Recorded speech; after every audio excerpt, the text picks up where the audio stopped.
questions. Ce que je vous propose, si vous êtes d'accord, c'est qu'on les prenne par groupe de 2 ou 3.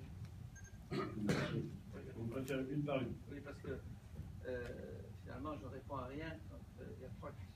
Ça dépend. Mais si vous préférez ça, très bien. J'attire votre attention sur la limite qui nous est fixée par notre condition temporelle, au double sens du terme, et je vais, si vous voulez bien, ouvrir le bal de ces questions avant de laisser la parole à la salle. Vous parliez tout à l'heure de cette... vous avez évoqué ce que nous appelons ici, par exemple, dans cette salle de temps en temps. La perspective d'un islam qui serait modéré, mais je suis comme très dubitatif sur sa réalité. Cependant, il y a ici en France des musulmans qui sont sans doute de bonne volonté, qui n'ont pas la volonté de conquête que n'ont pas un certain nombre d'autres. Comment, à votre avis, les pouvoirs publics en France peuvent soutenir davantage ceux qui sont faibles? Vous disiez tout à l'heure qu'ils n'ont pas de puissance par rapport à cet islam radical. Je disais tout à l'heure, ils parlent beaucoup, ceux qui sont favorables à la version plus spirituelle et moins politique de l'islam, pour dire les choses rapidement, comment les soutenir pour faire en sorte qu'ils deviennent plus forts que leurs autres. Et comment, en tout cas, la République ou la force de la puissance publique peut être. Ensuite, j'invite les personnes qui ont levé la main à le refaire pour que les puissent interroger. Il y a, à mon avis, un grand nettoyage à faire dans ce que vous appelez les banlieues et les mosquées. Et les discours qui se tiennent. Je pense à un homme comme Tariq Ramadan, pour ne pas le nommer, qui vous raconte des choses en français et qui dit le contraire en arabe, ceux qui savent l'arabe. C'est Hassan el-Banna. Hassan el-Banna, c'est évidemment depuis longtemps, mais c'est le petit-fils de Hassan el-Banna, le fondateur des Frères musulmans. Par contre, son frère Gamal, que j'ai rencontré au Caire, est un libéral extraordinaire. J'étais dans son appartement au Caire, séminable, avec des livres sur tous les murs. Charmant, il est mort il y a 2 ans.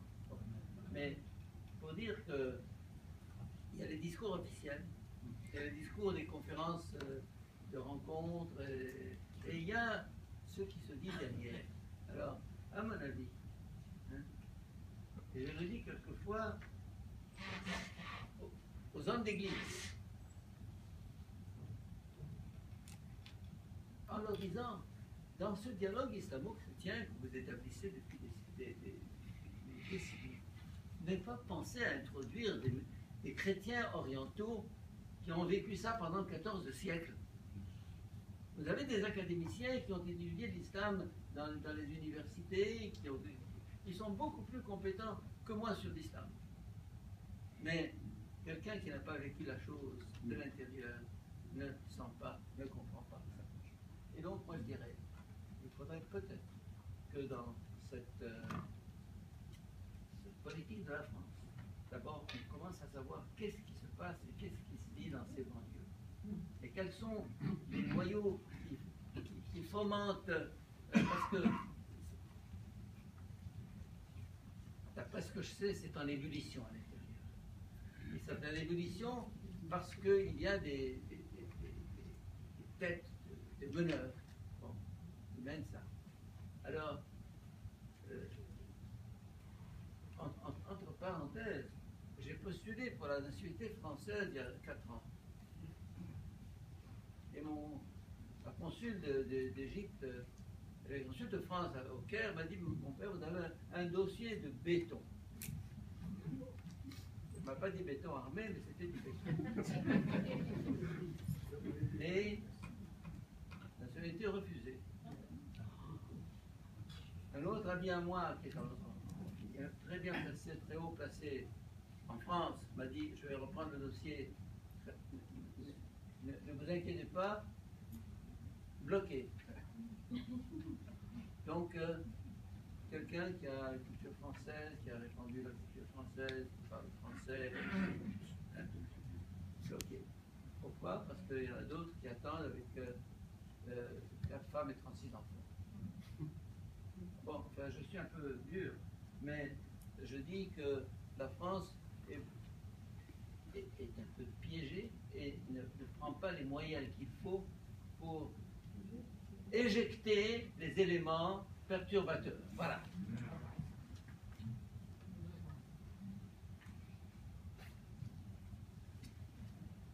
Oui, le premier qui était là-bas. Oui, bonjour Pierre Boulad. Je suis content de vous voir face à face. C'est Jean Younan de Notre-Dame de Kabylie. Comment avancez un petit peu. C'est Jean de Notre-Dame de Kabylie. Parce que... Je vais commencer par une remarque et puis une question. Dans la tradition juive et chrétienne, les mots ont un sens.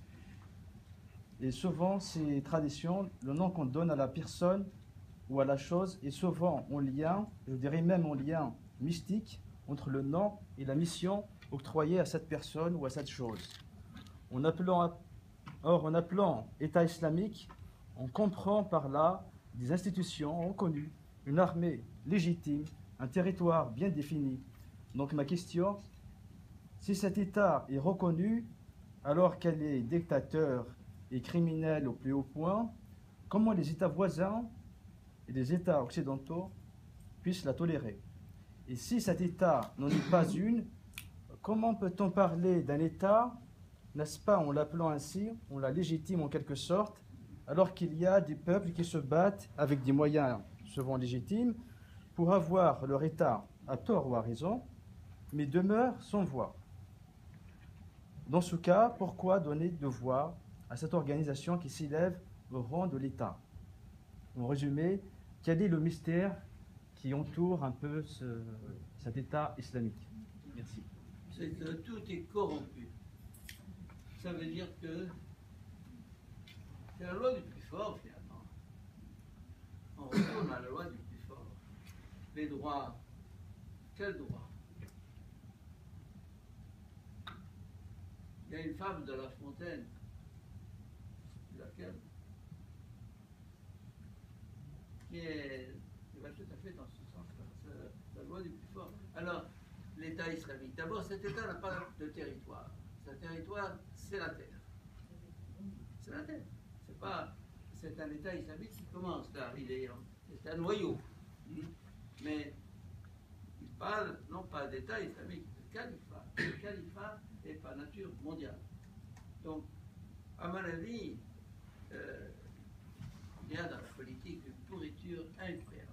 Je ne veux pas dire que tous les politiques sont pourris, mais je veux dire qu'il y a magou et micmac, tout ça, qui font que finalement c'est les intérêts qui prévalent sur les principes. Et c'est ça qui est tragique. Pour moi, l'Occident, c'est un ensemble de valeurs et de principes. Si ça tombe, que reste-t-il de l'Occident? C'est pas l'Occident, c'est la civilisation. Vous êtes un fleuron, le dernier fleuron de la civilisation. Ça a passé de Babylone à l'Égypte, à la Grèce, à Crète, à Rome, à l'Europe, avec des tours et des détours. Vous en êtes les héritiers, et en tant qu'héritier, vous en êtes les responsables. Ça veut dire que, actuellement, si l'Occident s'effondre, j'espère que tel ou tel autre pays, je parlais de la Chine, prendra la relève. Mais quand on voit ce qui se passe, mais c'est le retour à la barbarie, pure et simple. C'est la barbarie, au sens terrible.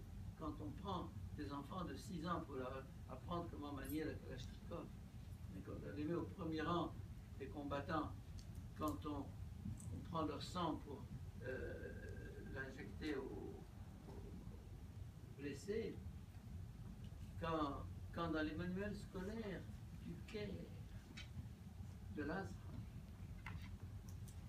pour des garçons de 15-16 ans, il y a des textes qui ont été dénoncés à la télévision égyptienne, qui montrent qu'il faut tuer les autres parce qu'ils ne croient pas comme vous. Et ça, c'est un musulman qui a sorti, plus d'un musulman, plusieurs, à la télévision, en soulignant le texte avec le marqueur jaune, en disant voilà ce qu'on enseigne à nos élèves, et on se plaint ensuite qu'il y ait du terrorisme et du fanatisme. Mais nous le semons nous-mêmes, d'où le discours très courageux de Sisi, dont vous avez certainement entendu parler, interpellant Lazare, lui disant changez votre discours religieux, parce que ça se filtre dans les écoles. et dans les mosquées. Ça veut dire que le peuple, dans sa totalité, est marqué par ce genre de discours. Alors, qui aura le courage du maréchal Sissi? Je tire le chapeau. Il est dans une situation très inconfortable. Et pourtant, il a le courage d'être président. Voilà. Deuxième question.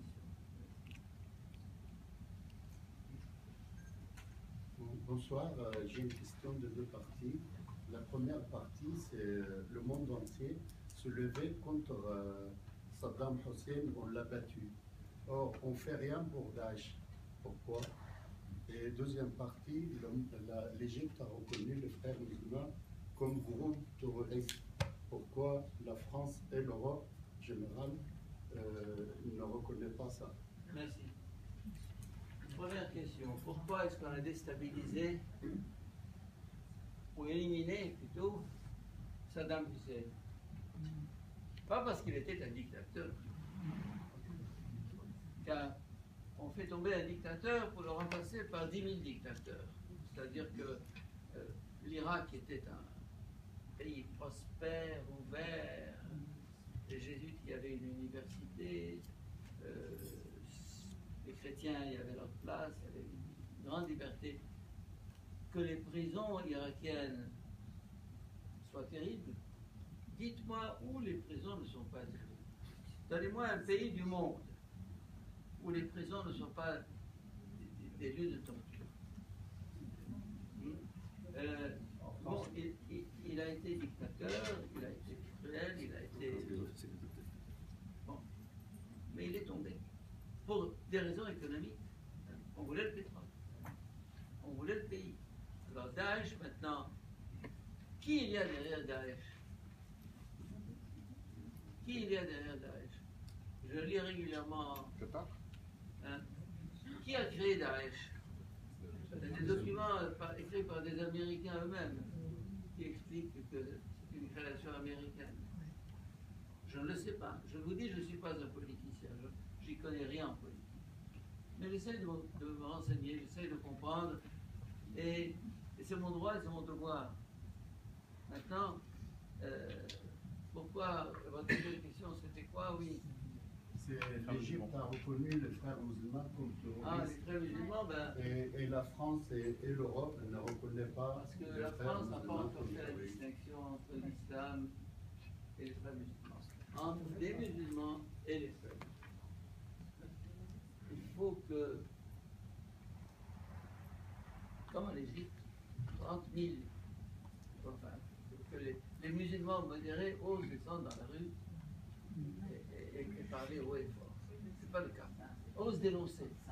Pourquoi on dénonce quand il y a un pétard dans une mosquée et quand on a détruit des dizaines d'églises ou bien quand vos cimetières sont profanés? Silence! Silence! Alors, c'est deux poids, deux mesures. Alors, il faudrait qu'on puisse parler de ce qui est vrai, de ce qui est juste, de ce qui existe, et non pas taire. Et donc, je dirais, la politique est compromise.